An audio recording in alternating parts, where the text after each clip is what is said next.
가의 동맹을 보면서 자괴감을 느끼는 기독교인들에게 기독교는 민주주의를 싫어하는지 아예 관심이 없는지 아니면 기독교도 민주주의를 지지하는지 답답하고 궁금한 시민들에게 호모 요쿠스의 저자 이병주 변호사가 시원한 질문과 명쾌한 답변을 제시합니다.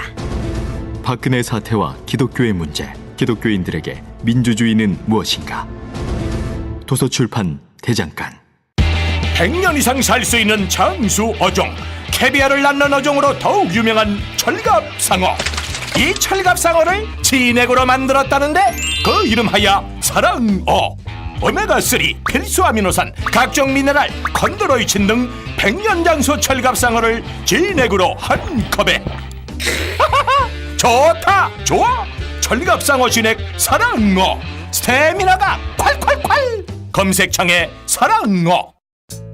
건강에 뭘 좀 아는 사람이라면 자, 따라해보세요. 하나 둘셋넷 건강해져라 건강해져라 건강해져라 건강해져라 가족 건강에도 부모님 선물도 건강종합몰 정관장몰. 텍스토머 정품을 꼭 확인하세요. 우리 집 방충망 바꿨어요. 미세벌레 덤벼봐 먼지 모두 덤벼봐 촘촘해서 촘촘만 방충망은 촘촘만 예쁘고 통풍까지 좋아요. 방충망은 촘촘만 주식회사 텍스토머. 텍스토머 정품을 꼭 확인하세요. 우리 집 방충망 바꿨어요.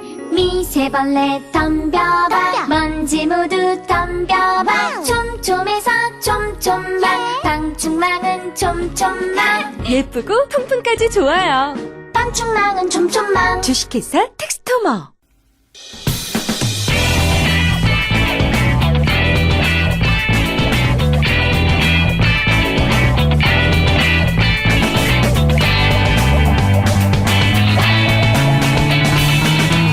김어준의 뉴스 공장.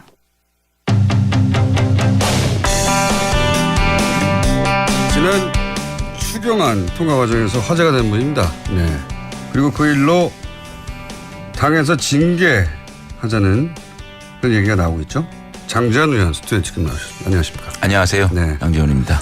징계한다는 얘기가 있긴 있던데 뭐 진행이 됩니까? 아니 저는 언론을 통해 가지고 네. 징계를 한다 그랬다가 또 몇 분 후에 또 징계를 보류한다 그랬다가 또 없는 일로 한다 그랬다가 도대체 뭐 모르겠습니다. 자, 징계를 참 받았으면 좋겠는데. 아니 근데 징계라는 게 그러니까 뭐 하면은 받아야죠. 근데 다만 국회의원이 자신의 본연의 임무인 국회 본회의장에 앉아가지고 자신의 생각대로 투표를 한 거 가지고 징계 운운을 한다 그러는 게 참 너무 넌센스라 생각이 들고요. 그게 이제 당에서는 당이 이렇게 행동하기로 했는데 혼자 빠졌다고 지금 배신이죠, 배신. 그러니까 당론을 거스렸다, 배신이다, 자기만 튀려고 했다, 뭐 이런 이유로 징계 얘기가 나온 게 아닐까요? 아니, 그러니까 제가 소신 투표한 걸 가지고 이것이 장제원의 소신 투표다. 네. 아니면 이것이 또 배신이다. 또는 뭐 당의 분열을 했다. 이렇게 얘기하는 것보다는 그렇다면 이 논의를 그러한 장제원의 행동에 대한 논의보다는 좀 발전시켜 가지고 국회를 어떻게 선진화시키고 당론, 강제 당론을 어떻게 규정할 것이며 또 국회 운영 시스템을 어떻게 갈 것인가에 대한 논의로 확대해서 좀 공론화시켰으면 좋겠다. 저는 이런 입장입니다. 그런 입장인데 당에서는 그럴 생각은 없는 것 같고요. 언론도 그렇게 하더라고요. 예, 장제원의 행동에 대해서 과연 이것이 장제원이 진짜 소신이 있느냐 아니면 다른 뭐 생각이 있느냐 이런 걸 가지고 포커스가 맞추는 게 안타깝고 저는 사실 그 장면에서 굉장히 외롭고 힘든 과정이었거든요. 입장 바꿔 생각해 보십시오. 다 나갔는데 혼자 앉아 있고. 왜 안 나오셨어요? 그러니까 안 나간 이유는 저는 그렇게 생각해요. 국회가 본회의장에서 그렇게 치열하게 찬반 토론을 하지 않았습니까?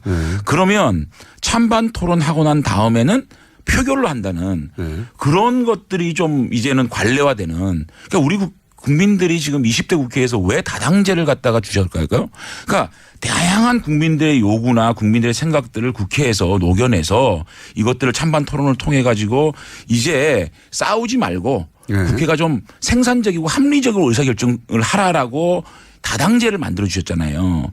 그런 국민들의 지상 명령을 실컷 토론하고 다시 나가버리는 그런 것들은 우리 국민들이 가장 싫어하는 것이죠. 우리가 이 자유한국당이 아무리 좋은 의견을 얘기를 하고 아무리 좋은 토론을 해도 그 의사결정에 참여하지 않고 나가버리면 나가버리는 것을 우리 국민들은 또 싫어하고 그걸 비판하지 않습니까? 우리 메시지를 국민들한테 주는 것도 실패하는 거거든요. 그래서 저는 앉아 있었고 또 앉아있는 김에 그럼 재석 버튼 누르실 건가요? 아니 재석 버튼은 예. 사실은 그렇잖아요. 재석을 만드는 거는 여당의 책임이에요. 그 책임을 방기한 여당에도 제가 책임을 묻는 거고요.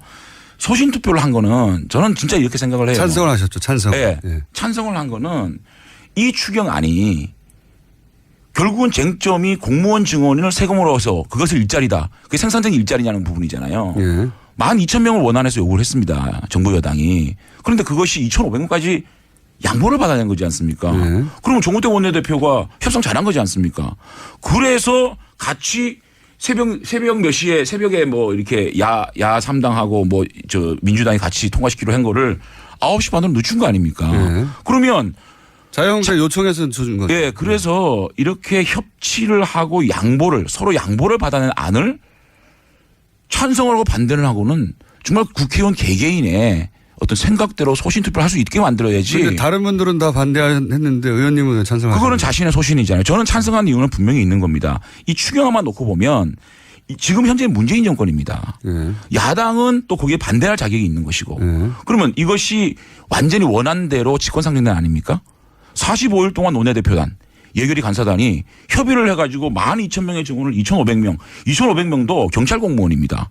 경찰 공무원은 저희가 여당 시절에도 경찰 공무원, 소방 공무원, 안전 요원들은 늘려야 된다고 얘기하지 않았습니까? 네. 거기에 최소의 불효불급한 공무원을 2,500명으로 규정을 했는데 양보를 받은 안을 찬성으로 반대라고는 소신껏 하면 되는 거 아니겠습니까? 본인은 근데 이 정도면 됐다고 싶어서. 이 정도면 네. 공무원 그럼 필요 없습니까?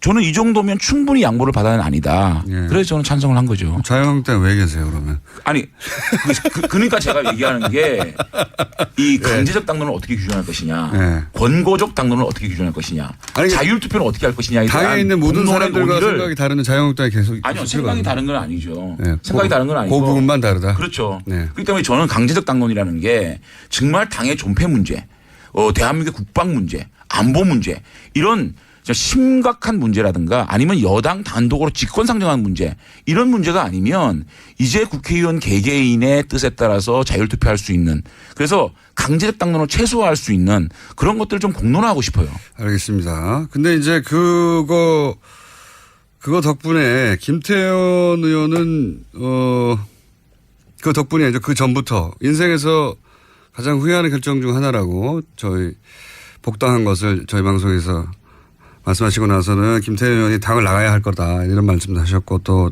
연석회의에서도 티격태격 했다고 보도가 됐고 뭐 이렇게 싸우면 저는 참 좋습니다만은 근데 이 보도에 따르면 한국일보 보도입니다. 장재현 의원이 복당 과정에서 그 복당하는 의원들을 받지 못하겠다고 했는데 그런 말을 이제 김태현 의원도 거기 속해 있었죠. 돌아오지 말라고 당신들 안 받겠다고. 그거에 대해서 전략 미스다. 그랬더니 김태현 의원이 야 임마 너 때문에 당이 어떻게 된 줄 알아? 라고 하자 장 의원 당을 깬 건 당신이야. 김무성 대표 시절 내부 총질하고 유승민 원내대표 김 대표 다 끌어낸 거 아니냐. 그랬더니 김 의원이 X새끼. 장 의원이 내가 X새끼면 넌 무슨 새끼냐.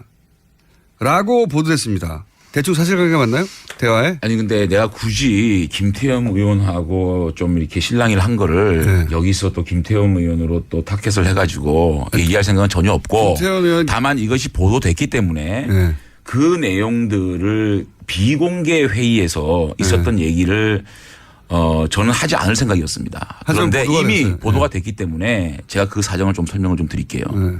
여기서 X새끼는 뭐 제가 어떤 동물이었습니까? 제가 그 재선 의원과 당 대표 간의 간담회 과정에서 한 의원이 박근혜 대통령이 너무 힘든 재판을 받고 있기 때문에 당에서 법률 지원단을 만들어서 변론에 나서야 된다. 또 대통령이 법정에 출두를 안 하는 것을 강제 구인해서 데리고 오는 거 이런 것들은 인권 침해다. 이런 것들을 당 대변인 논평을 통해서 막아야 된다 등등 이런 얘기를 하니까 또 한쪽에서는 이런 얘기를 하더라고요. 우리 자유한국당이 이렇게까지 몰락한 거는 청문회에서 다 5명 때문에 그렇다. 그다음에 본인 장재현 의원을 글쎄 뭐 타겟을 한 얘기죠. 글쎄요. 네. 뭐 그런데 그다음에는 의원들이 당의 허락도 받지 않고 마구 방송에 출연해가지고 뉴스공장이죠. 자기 생각을 뉴스공장뿐만 아니고요. 예. 자기 생각을 이렇게 막 말하는 게 정말 이거는 당의 허락 받고 앞으로 방송 나가라. 이런 얘기들이 나오는 거예요. 개별 의원들이 어떤 방송에 나가서 무슨 말을 할지를 당의 사전에 허가를 받아라. 그렇죠. 오. 그래서 이제 홍준표 대표님이 야 그게 말이 되냐. 네. 개개인 헌법기관이 방송 나가서 얘기하는 거를 그러니까요. 그거를 당의 허락 맡아라는 고등학생들도 대표님이 아니고. 예. 또 그렇게 얘기하는데도 지속적으로 그런 얘기들이 나오는 거예요. 제가 그 과정을 보고 야 이렇게 당이 경직돼 있나 이런 생각이 좀 들었어요. 그리고 박근혜 대통령 탄핵에 대한 인식이 이렇게까지 차이 난다면 정말 안타깝다는 생각이 들었고 또 뉴스공장에 제가 인터뷰를 했을 때 김호중 공장장께서도 아실 거예요. 제가 내 인생의 가장 잘못된 선택으로 한 이유에 대해서 20분 동안 풀로 들어보면 그런 소리 안 할 거예요. 내가 자유한국당 넘어간 게 가장 잘못된 선택이라는 게 아니고 그때 제가 넘어가기 전에 홍준표 대통령 후보께서 정말 여러분들의 보수 가치와 함께 하겠다. 그 얘기를 듣고 넘어왔는데 혁신위원장의 임명이나 혁신위원들의 면면을 보게 되면 당이 정말로 과거 회기적으로 가고 있고 또 정말 너무 우측 끝으로 가고 있지 않느냐.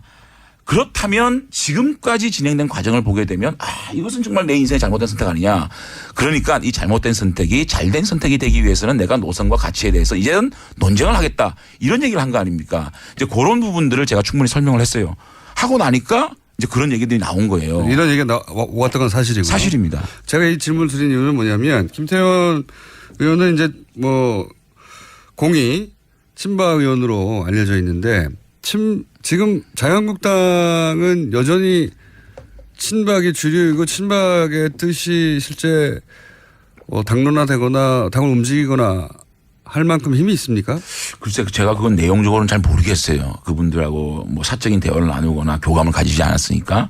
다만 친박 비박은 그런 프레임이 아니고 탄핵 비탄핵 이런 이제 부류 이런 세력들로 재편되고 있지 않나. 탄핵 비탄핵이 뭐 친박 비박이죠. 뭐 그렇게 볼 수도 있는데 일단은 친박 비박이라는 프레임보다는 탄핵 비탄핵 쪽으로 이렇게 전개되고 있는 것 같아요. 근데 이 탄핵의 이제 인식 문제에 있어서는 저는 이렇게 생각을 해요. 이것이 한 번에 해결될 수 있는 문제는 아닌 것 같다. 그러니까 무슨 말이냐면 탄핵이 조작된 거고 정치적 보복이었고 일부 보수 진영 이를테면 새누리당 내의 국회의원들이 이것들을 부안해동을 해서 당이 망하고 박근혜 대통령이 탄핵에 이루어지지 이런 거 아니니까 이런 생각하시는 분들이 굉장히 탄탄하게 많다는 생각을 했거든요. 당내에도 예, 그래서 박근혜 대통령의 형사재판 결과라든지 그다음에 결과가 나온 다음에 어떤 여론 형성 이런 것들을 가지고 지루한 논쟁과 얘기들을 통해서 정리가 되지 않을까라고 생각이 들고 이 문제에 대해서는 지루한 논의가 당분간은 진행되지 않을까라는 생각을 해봅니다. 그러면 현재 친박 비박 혹은 탄핵 비탄핵 그 구도가 친박 쪽 그러니까 비탄핵 쪽이 한 6 정도로 많습니까 인원이 세력이? 저는 그거는 잘 모르겠고요. 일단 더 많죠 어쨌든 6인지는 혁신 과정에서 더 많고 혁신위원회에서 이 탄핵에 대한 역사적 인식을 규정할 것이냐. 만약에 지금 유석춘 위원장께서 취임 일성으로 얘기했듯이 탄핵은 정치 보복이고 탄핵을 주도한 사람들에 대해서 잘잘못을 가리겠다라는 의지를 가지고 진행된다면 이것은 상당한 논란을 가져올 수밖에 없다는 생각이 들고요. 상당한 논란이라고 하면 다시 탈당? 아니요. 그런 거는 아니고요. 지금은 예. 사실은 자유한국당의 당적을 가지고 있느냐 바른정당의 당적을 가지고 있느냐가 중요한 부분이 아니고요. 제가 계속 주장하는 건 보수 대통합입니다. 보수 대통합을 위해서는 자유한국당이 개혁을 해야 되고 바른정당이 흡족하게 통합에 나설 수 있는 상황을 자유한국당이 만들어야 된다는 주장을 하고 있지 않습니까? 그렇기 때문에 지금으로서는 뭐 제가 바른정당으로 가고 뭐 탈당을 하고 이런 논란이 아니고 이 안에서 만약에 혁신위원회에서 이걸 규정하겠다고 드는 과정에서는 끝까지 탄핵이 법적으로 하자가 없었고 그 당시에 돌아가서 만약에 새누리당이라는 당이 집단적으로 뭉쳐서 박근혜 대통령의 국회 탄핵을 막았다면 이 촛불 광장 민심이 100만이 되고 200만이 되고 1000만이 되는 상황에서 심지어 청와대를 100m 앞까지 가 있는 상황에서 또 국회를 전체를 탄압하겠다고 한 상황에서 저희들이 똘똘 뭉쳐서 박근혜 대통령의 탄핵을 막았다라고 하면 막을 수는 있었겠지만 과연 국민들의 민심이나 국민들이 새누리당에 대한 당을 가만 놔뒀겠느냐 생각하면 굉장히 아찔하거든요. 그런 것들을 우리가 상기시키면서 거기에 대한 논쟁에 대해서 직접적으로 뛰어들어서 투쟁을 할 수밖에 없는 것이고 또 노선 문제에 있어서 당이 계속적으로 지난 20년간 우리 보수 정당이 좌클릭해서 망했다. 이런 프레임으로 간다 그러면은 그 부분에서 논란은 증폭될 수밖에 없는 것이다 생각합니다. 유석촌 위원장과 그리고 그 위원들의 면면을 보면 큰 틀에서는 뭐 유신이 없을 수 없었다, 뭐 탄핵도 주인을 문 거다, 또는 결국은 박정희 박근혜를 다시 살리겠고 그것이 보수의 중심이고 이게 자유한국당이 앞으로 가야 할 기조다, 이렇게 혁신위원장, 혁신위원들이 생각하는 것 같단 말이죠. 그러면서 그 안에 면면을 보면 근대화 식민지론이나 친일사관이나 소위 이제 친일파라고 공격을 받기 좋은 보수의 정통성하고 상관이 없는 전혀 없죠. 예, 전혀 없죠. 기조로 가고 있는데 이렇게 되면 독재 친일 이미지를 어떻게든 탈피하려고 했었는데 이게 다시 돌아가는 거잖아요. 그러니까 이제 제가 다른 당에는 굉장히 고마운 일이에요, 이게. 제가 문제의식을 갖고 있는 거는 네. 저희 보수 적통 정당의 역사성을 좀 봐야 되는데 산업화 보수와 민주화 보수가 손을 잡고 지금까지 대중 보수 정당으로 커왔잖아요. 그게 무슨 말이냐면 산업화 보수라는 건 박정희 대통령으로 상징되는 산업화, 또 민주화 보수는 김영삼 대통령으로 상징되는 민주화 보수, 이런 것들이 손을 잡은 접점이 있는 겁니다. 타협점은 뭐냐면 박정희 대통령이 산업화에 공이 있고 대한민국의 경제 발전을 이룬 지도자라는 것을 민주화 보수도 인정을 해야 된다. 그 인정을 하지 않으면 산업화 보수와 민주화 보수가 손을 잡을 수 없다는 게 하나 있고요. 또 민주화 보수 입장에서는 5.16은 쿠데타고 유신은 독재였다. 이런 것들을 타협을 해야 된다라고 해서 민주화 보수와 산업화 보수가 손을 잡아갖고 왔잖아요. 그런데 유석춘 위원장에 대한 문제의식을 가지고 있는 거는 유신은 국가의 위기 상황에서 어쩔 수 없는 수단이었다고 합리화하고 있지 않습니까? 그러면 이거는 민주화 보수와 산업화 보수가 손을 잡은 그 타협점을 깨는 거거든요. 다시 민주화 보수의 손을 끊고 산업화 보수로 역사를 회귀하겠다는 것이고, 그다음에 탄핵 인식 문제예요. 일부 혁신위원 중에서는 탄핵을 주도한 사람들은 주인을 문 개 XX다. 네. 그럼 주인이 누구냐는 거예요. 개 XX다. 그렇죠. 네, 네. 그러면 탄핵을 탄핵을 찬성한 세력들은 그러면 주인을 물었다 그러는데 그럼 주인이 누구냐는 거예요. 박근혜 대통령이 대한민국의 주인이었습니까? 그래서 이런 인식들에 문제가 있다. 그래서 혁신위원장이나 혁신위원회 면면을 보게 되면 이것은 자유한국당이 과거로 회귀하고 있는 거 아니냐라는 걱정을 하는 것이고, 다만 제가 이 지점에서 좀 지켜봐야 될 지점은 홍준표 대표께서 양쪽의 눈으로 우리의 노선을 정리해야 된다. 두 번째는 진보 진영의 시각으로, 중도 진영의 시각으로, 보수 진영의 시각으로 자유한국당을 바라보고 회부를 해서 혁신 방향을 정하겠다. 그 말씀을 어쨌든 하셨고, 저희 재선 의원 간담회에서나 또 우리가 탈당하기 전에 심야회동에서 홍준표 대표께서 말씀하신 부분이기 때문에 그 부분을 당 대표와 혁신위원장이 어떻게 접점을 찾아 나가느냐, 그것을 보고 또 다른 메시지를 내겠다는 입장입니다. 그런데 무슨 말씀인지는 알겠는데 유신이 어쩔 수 없었다, 뭐 식민지 근대화론, 이게 뭐 보수의 적통이 아니기 때문에 독재와 친일 이미지로 어떻게 자유한국당이 다시 보수의 적통으로 쓰겠다는 건지 도저히 이해할 수가 없는데, 이런 국면이 의원님한테는 기회죠. 아니 근데 제가 이거를 장제원 개인의 정치적 이해관계, 만약에 우리 공장장님, 제가 제 개인의 미래나 제 개인의 안위를 위해서 이 일을 한다고 생각하면 정말로 큰일입니다. 보수가 살아야 장제원 정치인이 있는 것인데 보수가 과거 획기적으로 가는 데 대해서는 문제제기를 하는 건데, 그것을 제 정치적인 공간을 마련하기 위해서 이런다라고 장제원 개인의 어떤 정치적 입지, 이걸로 정말로 이게 논의되고 이것들로 논의가 진행된다 그러면은 정말로 되죠. 안타까운 일이고 이거는 되는데. 보수의 정체성과 또 정치 개혁의 방향으로 공론화되고 승화돼야 되는데 정치 선진화 부분으로 얘기가 돼야 되는데 장제원의 행동이 과연 장제원의 정치적 입지를 위한 것이냐라고 얘기하면 그거는 제가 이렇게 할 이유가 없는 것이고 차라리 제가 제 정치적 입지를 다지기 위해서는 주류 편입이 편해요. 네, 의원님의 입지를 위해서 이런 일을 만들어낸 건 아닌데 결과적으로 의원님이 입지가 만들어질 공간이 생겼어요. 그거는 진행되는 과정을 보면서 네. 얘기를 하자고요. 그 아직까지는 지금 찬스가 왔다. 어떠한 혁신위원회에서 정책적 혁신 또 조직적 혁신을 어떻게 할 것이냐에 대한 안이 안 나온 상황이고 어쨌든 어저께까지의 분위기를 보면 홍준표 대표와 유석준 혁신위원장의 가고자 하는 방향에 대한 인식이 조금 틀린 부분이 좀 있는 것 같아요. 분명히 봐서. 그래서 그걸 좀 지켜보겠다는 생각입니다. 어쨌든 축하드리고요.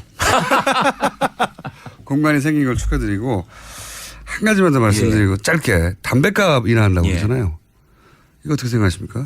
저는 조세 정의의 차원에서 슈퍼리치 증세 이 부분을 저는 충분히 수용해야 된다고 생각하고요. 근데 담배값 다만 그 다른 장에서는 178조에 달하는 국정과제 100대 과제 그것을 어떻게 재원을 염출할 것인가에 대한 논의는 슈퍼리치 문제하고는 다른 쪽에서 논의를 해야 된다. 그러면 담배값을 인하한다고. 조세 정의를 위해서 슈퍼리치 증세를 한다 그러면은 서민들의 증세가 되고 있는 담배값 인하 문제는 민주당이 주장해야 될 부분입니다. 민주당은 왜 이걸 가지고 주장을 안 하는지 제가 김부겸 장관 청문회 때 제가 이렇게 얘기했거든요. 담배값 이거 제가 박근혜 정권 당시에 분명히 제가 그 당시 행정안전부 장관한테 물었다. 왜 담배값 인하 안 하고 이것이 정말 우리 국민들의 건강을 위해서 한 거냐라고 따져가지고 그거는 잘못된 거라고 얘기를 했는데 김부겸 장관은 정책적 안정성을 위해서 이 부분은 논의하지 않겠다는 얘기를 하는 거예요. 그렇다면 조세 정의를 바라는 민주당이 오히려 나서서 담배값 인하를 얘기를 해야지 민주당에서 얘기를 안 하니까 자유한국당에서 좀 입장이 좀 난감하죠. 난감한데도 불구하고 얘기를 하는 거 아니겠습니까? 어쨌든 저는 이 조세 정의를 위해서 주장하는 아니요. 조세 정의를 지금 민주당에서 얘기를 하고 있기 때문에 그게 아니라 세수가 부족하라고 하는 거 아니에요? 그러니까 슈퍼리치 증세와 함께 담배값 인하는 슈퍼리치의 공간에서 얘기를 해야 되고 그다음에 재원 염출 178조가 달하는 100대 국정 과제를 달성하기 위해서 어떻게 사실은 슈퍼리치 2, 3조, 3, 4조 가지고는 도저히 170조 만들 수가 없잖아요. 그 부분은 그 부분의 장대로 논의를 해야지. 그러니까 민주당은 그거를 증세라는 프레임으로 178조를 만들겠다라는 어떤 그런 프레임으로 가면은 그거는 민주당에서도 논의의 구조를 어떻게 보면 정치적으로 만들어가는 거 아닌가 생각합니다. 제 질문 요지는 자유한국당이 담배값 인하를 하자고 하는 건 담배값 인상을 한 게 국민 건강 때문에 한다고 했잖아요. 명분이. 그렇죠. 그런데 담배가 갑자기 건강이 좋아진 건 아니잖아요. 당연하죠. 제가 끊임없이 얘기를 했습니다. 이걸 왜 이렇게 내리자고 하는 것은 그 현 정부의 세수가 부족하라고 하는 거 아닙니까? 아니 그건 아니고요. 엿 먹으라고. 아니 그게 아니고 문재인 정부가 지금 사실 정책적으로 이제 해나가는 과정을 보게 되면 솔직히 저는 너무 단순하고 간단해요. 자 최저임금 10,000원 올린다. 그 영세기업도 힘들다. 정부가 대주면 되는 거 아니냐. 돈은 증세. 이게 이렇게 편하게 얘기를 하니까 문제 제기를 하는 거죠. 자, 담배값 이야기, 그 부분은 다음 시간에 세수에 관한 얘기 다 본격적으로 하고요. 저는 뜬금없이 담배값 인하를 들고 나왔는데, 이거 참 염치 없다는 생각이 들어서 어떻게 생각하시는지 여쭤봤습니다. 예. 염치 없는 거 아닙니까? 아니, 저 자유한국당에서 말할 입장이 아니죠. 입장이 아닌데 민주당이 이걸 거론해야 된다 이 말씀을 드리는 거예요.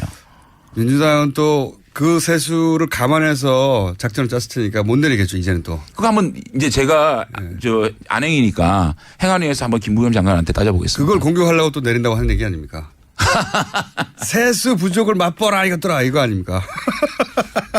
자, 여기까지 일단 오늘 하고요. 조만간 다시 모시겠습니다. 고맙습니다. 장제원 의원이었습니다. 감사합니다. 고맙습니다.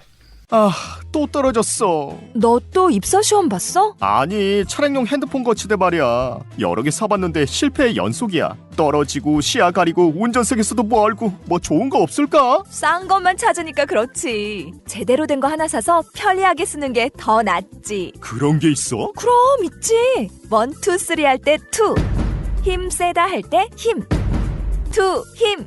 2 힘? 2배로 힘이 세다는 건가? 네이버 검색창에 투힘을 검색해보세요. 오빠, 우리 어디 가는 거야? 정수 가지. 와, 우리 말 타러 가는 거야? 그렇게 좋아? 고민하지 말고 장수로 오세요. 온 가족이 즐기는 승마 체험과 국내 최대 규모의 말역사 체험관 등 장수에는 정말 볼 것, 누릴 것들이 넘쳐난답니다. 말의 심장 소리를 직접 느껴보는 장수에서의 하룬 여행.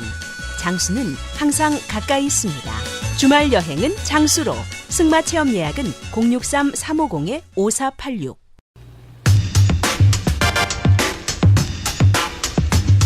자, 고정 패널 최초로 이틀 연속을 출연했던 기록을 세웠고 이미 이 시간대에 진행자 4명을 갈아치운 사람입니다.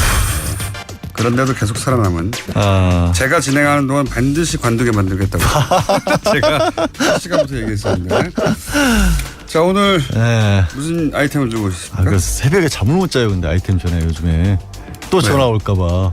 왠지 한 번 전화를 받았는데 갑자기 오라고 그럴까 봐. 갑자기 오라고 그럴까 봐 긴장돼서 6시 깨가지고 이 스마트폰을 보고 있는 이 신세를 어떻게 하면 좋을지 그렇게까지 모르겠습니다. 중요한 패널은 아닙니다. 중요하지 않으니까. 자 오늘은 어떤 문제입니까? 어쩜 문제가 아니라 원래는 문무일 신임 검찰총장 검찰 수사를 과연 개혁할 수 있을 것인가라는 얘기를 우려가 많죠. 우려가 많기도 하고 검경 수사권에 대해서 애매모호한 태도를 취했잖아요. 애매모호한 태도도 취했고요. 어제 취임식에서는 이렇게 얘기를 하셨어요. 검찰 수사와 결정에는 검사만이 관여할 수 있다는 형사소송법의 원칙을 굉장히 강조하셨어요. 근데 이게 원래는 검찰이 왜 수사권을 가지고 있냐면 취지는 그런 겁니다.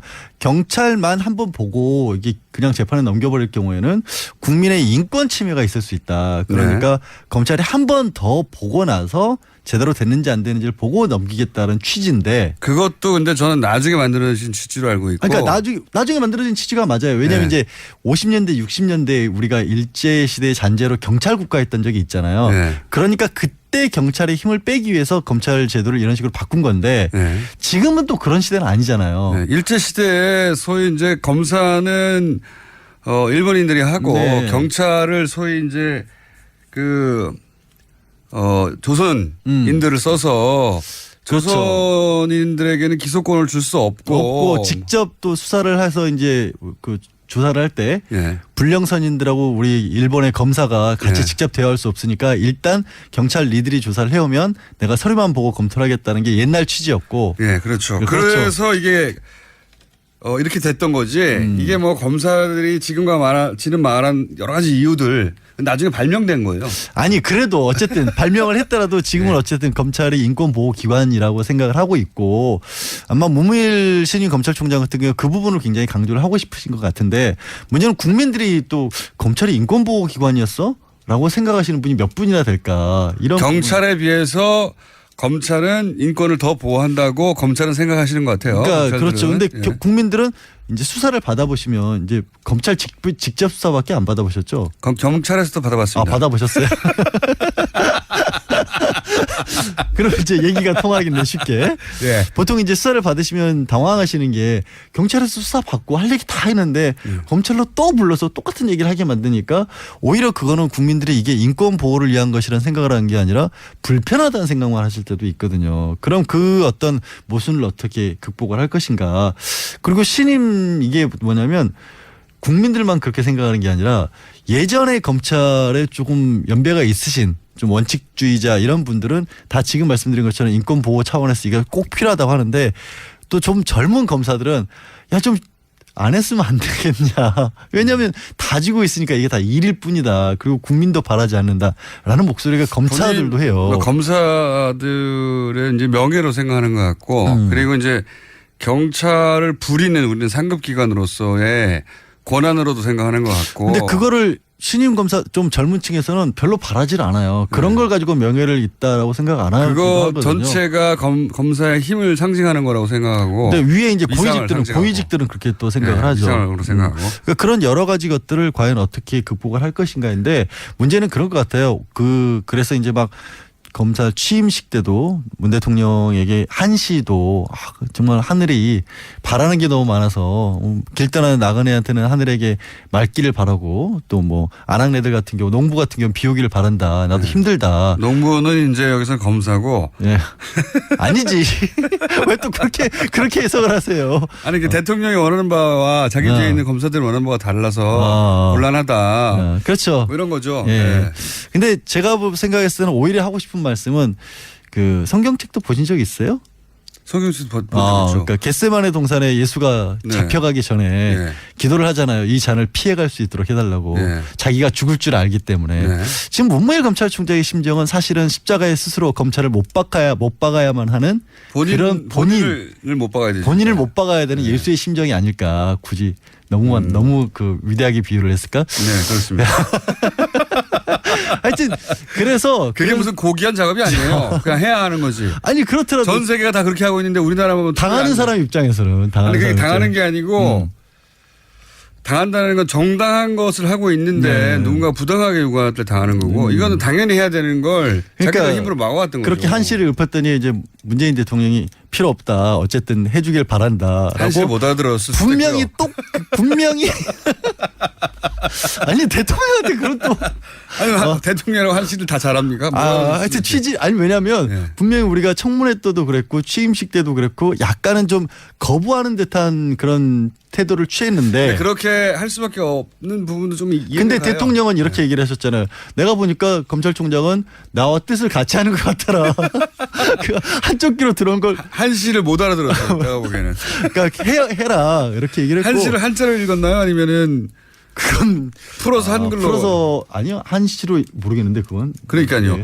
한시를 풀어서는 보도가 됐는데 그냥 한시로 읽었을 수도 있잖아요. 그럼 대통령께서 못 알아들을 수도 있죠. 그래서, 좋은 말이겠구나. 그래서 나와 뜻을 같이 하는 걸로 생각을 하셨다.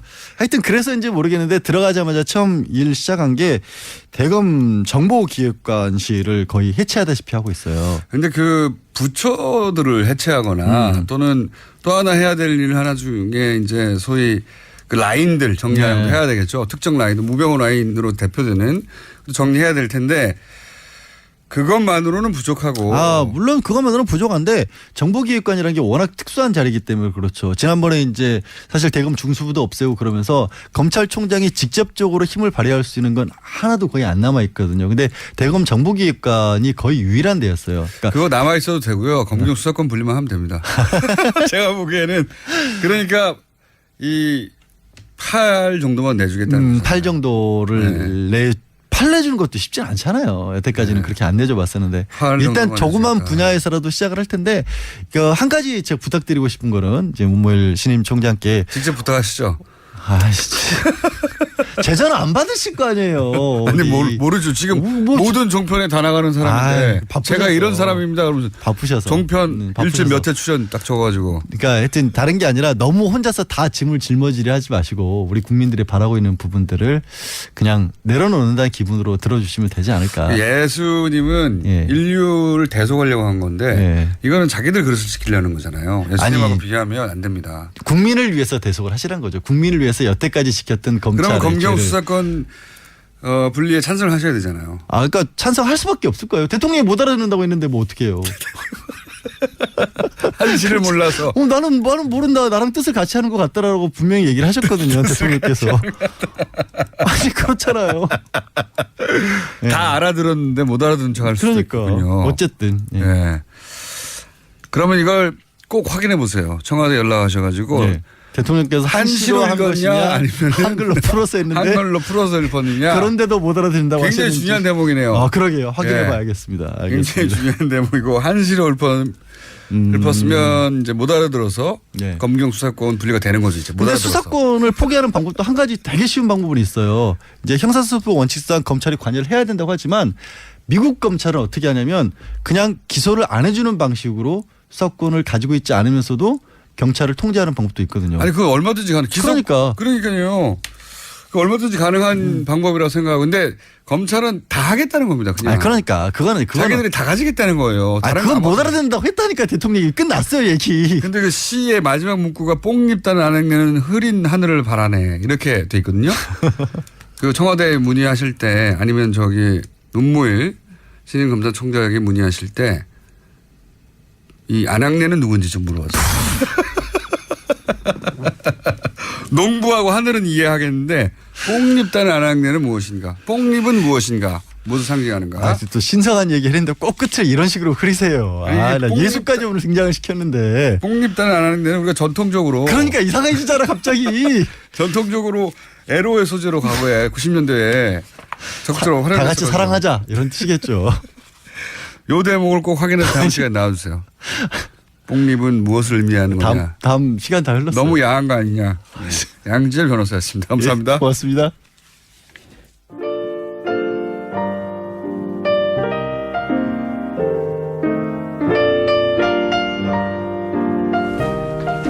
자, 불친절한 AS. 많은 사람들이 장제원 의원님 관련 문자가 꽤 많이 왔습니다. 욕도 많고요. 응원도 많네요. 예. 노회찬 의원, 장제원 의원 연속으로 문자가 굉장히 많이 왔고요. 예. 노회찬 의원님 관련해서는 잔머리는 굴리는 거고 전략은 수립하는 거다. 예. 감동하신 분이 있고.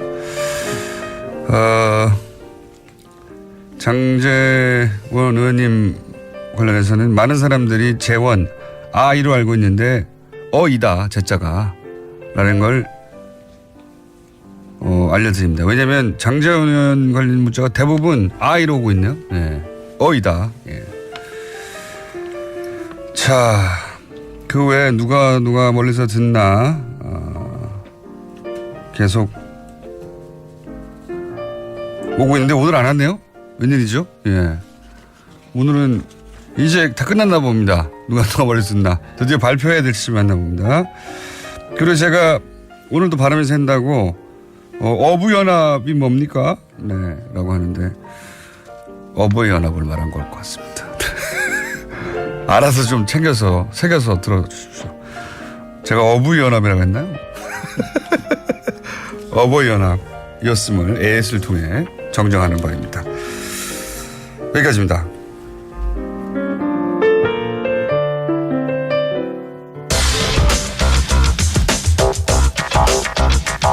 자,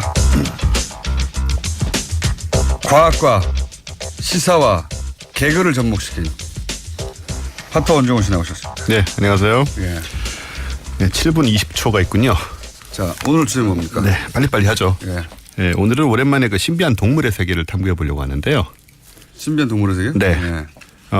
제가 소개해드릴 이 동물은 설치류 주의 일종인 바로 레밍이라는 동물입니다. 레밍. 예. 오케이. 나그네지라고도 불리는 이 특별한 동물의 생태에 대해서 좀 알아보는 시간을 갖도록 하겠습니다. 일단 레밍이 어떻게 생겼냐면 햄스터 같이 생겼어요. 햄스터. 되게 귀엽습니다. 이렇게. 근데 설치류의 일종 아니에요? 그죠? 설치류죠. 네. 쥐 종류인데요. 몸 길이가 15cm 가까이 되는데 15cm. 일부의 주장과는 달리 우리나라에는 서식하지 않고요. 네. 우리나라는 서식하지 않고 주로 북유럽이나 튼튼한 지방 등 추운 곳에 사는 쥐입니다. 네. 근데 이 레밍은 다른 설치류와는 네. 그러면 그 상당히 이제 보온이 되는 털이 있을 그렇죠. 이렇게 봉실봉실하게. 레밍 가죽도 그러면 네. 그건 잘 모르겠습니다. 네. 어쨌든 이 레밍은 다른 설치와 마찬가지로 뭐 야행성이고 주로 풀을 먹고요. 근데 가장 큰 특징으로 알려진 것은 아무래도 집단 행동 아니겠습니까? 그렇죠. 이 집단 행동 표현에서 옛날에 이제 레밍스란 게임도 이용했던 적이 있었고. 레밍스란 게임. 예, 줄줄이 이렇게 가는 걸 이렇게 어떻게 물에 안 빠지게 만드는 게임이 있었어요. 한 30년 전에. 아, 예전에 그 PC 게임. 아주 오래전에. 아주 오래된. 네. 그리고 1980년대 전두환 시대 주한 미군 사령관 존 위컴이 한국인들은 지도자가 바뀌면 우르르 쫓아간다고 해서 레밍 같다는 발언을 해서 거기서 이제 시작된 거죠. 그때 이제 우리나라 이게 동물에 대한 얘기가 퍼지기 시작을 했죠. 그 우민이라고 칭할 때 레밍이냐. 그렇습니다. 그 표현이 주한미군에서 나온 겁니다. 그때 당시. 그럼 이제 이 문제 행동에 대해서 좀 알아보겠습니다. 과연 이렇게 사는 것인가 레밍은. 레밍은 실제 그러한가. 실제 그러한가. 네. 일단 레밍은 집단 행동을 하지 않습니다. 아, 그래요? 집단적으로 생활하지 않고요. 그냥 설치류답게 알아서들 살고요. 그러면 레밍이 집단으로 따라 움직이고 뭐 집단으로 자살하고 이런 건 잘못 알려진 내용이에요. 그게 이제 설명을 드릴게요. 그 부분을. 이렇게 뭐 우르르 뭉쳐 살고 뭐 리더가 어디로 간다고 무작정 따라가거나 이런 동물은 아니고요. 네. 다만 그 지역의 개체수가 많아졌을 때 네. 먹이가 있는 곳을 찾아 집단적으로 이동을 하죠. 근데 이런 현상은 따로 살다가 네네네. 집단 이주를 할 때는 이주할 때만 하긴 먹을 게 없으니까 다 떠나야죠. 그러니까요. 근데 이런 이동은 뭐 레밍뿐 아니라 버팔로, 코끼리 등 수많은 동물에서 볼 수 그렇죠. 있는 아프리카 현상이고요. 동물들, 초식 동물들이 대부분 그렇잖아요. 그렇습니다. 근데 이 레밍들이 이렇게 이동할 때 의문의 집단 자살 같은 현상을 보이는 건 사실입니다. 네. 주로 이제 하나씩 바다로 뛰어들어 익사를 하는데요. 제가 동영상을 봤는데 좀 줄줄이 좀 이렇게 좀 떨어지긴 하더라고요. 거꾸로 그 고래나 물 속에 있는 돌고래도 그랬던가 하여튼 집단으로 그 무트로 나와서 자살하는 경우도 이상한 있죠. 행동도 있죠. 네. 레밍은 물에 들어가서 죽는 거라면 물 밖으로 나와서 죽는 동물들도 있어요. 그렇습니다. 네. 그래서 이게 과연 집단 자살일까? 어떤 뭐 개체를 줄이기 위한. 그래서 이제 뭐 바보 같은 지도자를 따라가다가 하나가 떨어지니까 계속 따라 죽는 것인가. 이렇게 생각을 했었습니다. 한때는. 근데 지금은 완전히 바뀌어 있고요. 동물 행동학에서 네, 그렇습니다. 그걸 해석했나요? 해석했죠. 새로 연구를 해가지고. 해석했나요? 새 연구 결과는 뭐냐면 레밍들이 이제 줄줄이 새로운 서식지를 찾아서 이동을 하다가 보면 앞에 강이나 개울이 나오면 건너야 되잖아요. 그렇죠. 근데 레밍이 수영을 잘합니다. 그래서 웬만한 물은 쉽게 건너가거든요. 빠져 죽은 게 아니고 다이빙한 거예요? 네. 문제는 레밍이 지독한 근시예요. 아하. 그래서 이렇게 가다가 앞에 바다가 나오면 이게 강인지 개울인지 분간을 못하는 거예요. 여기서 내가 헤엄쳐서 건널 수 있는 정도의 그렇습니다. 폭인지 아닌지를 몰라서 자살이 아니라 실족사 물인 줄 알고 뛰어들었지만 그 물의 폭을 몰라서 결국은 죽게 되는 경우는 있지만 그렇죠. 폭이 그 좁은 곳은 다 건너간다 그냥. 건너가는 건 사건이 아니니까 아무도 모르는 거고요. 그런 거구나. 그래서 이제 다이빙한 거구나. 네, 다이빙을 하는 거예요. 그럼 수영민족이라고 우리를 부르는 거예요 지금? 김학철 의원이 한국인은 수영민족이다 이런 얘기를 한 거랑 비슷하네요. 네, 그래서 아무리 뭐 수영을 잘해도 이렇게 바다를 건널 수는 없으니까. 그런 분도 가끔 있긴 하죠. 네, 지쳐서 익사를 하는. 네. 그러니까 이거는 군중 심리하고는 관계가 없고, 상관없군요. 자살하고도 관계가 없고, 근시의 비극. 근시의 비극. 네. 그렇게 생각하시면 됩니다. 근시의 비극이었구나. 정말 잘못 알고 있었네요. 네네. 그래서 이제 군중 심리나 집단 자살의 대명사로 레밍을 드는 것은 굉장히 비과학적인 태도고요. 레밍의 생태에 대해서 잘 모르는 주제에 어디서 주워 듣고 이제 그런 개념을 적용하는 경우가 있다면 무지와 무식의 소치라고밖에 말할 수가 없습니다. 무식의 소치다. 사실 레밍의 이런 행동은 좀 미덕이라고도. 그런 집단 행동, 그러니까 집단 이주를 가지고 빗대서려면 초식 동물 전반을 말했어야지. 굉장히 많은 동물 동물이. 같은. 네. 걔네들은 몸이 크고 눈이 좋으니까 죽지 않는 것일 뿐이죠.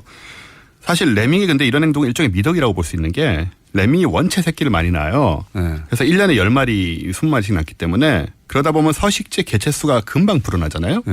이런 경우에 대부분의 동물들은 서로 다투면서 생존을 꾀하고 동족을 쫓아내고 죽이면서 경쟁을 합니다. 근데 레밍은 그 대신에 스스로 다른 곳으로 떠나가는 거예요. 다 같이. 네. 그런 의사소통을 어떻게 하나 모르겠네요. 자기들 언어가 있겠지 물론. 뭐 어떻게 뭐 눈치코치로 하지 않을까요?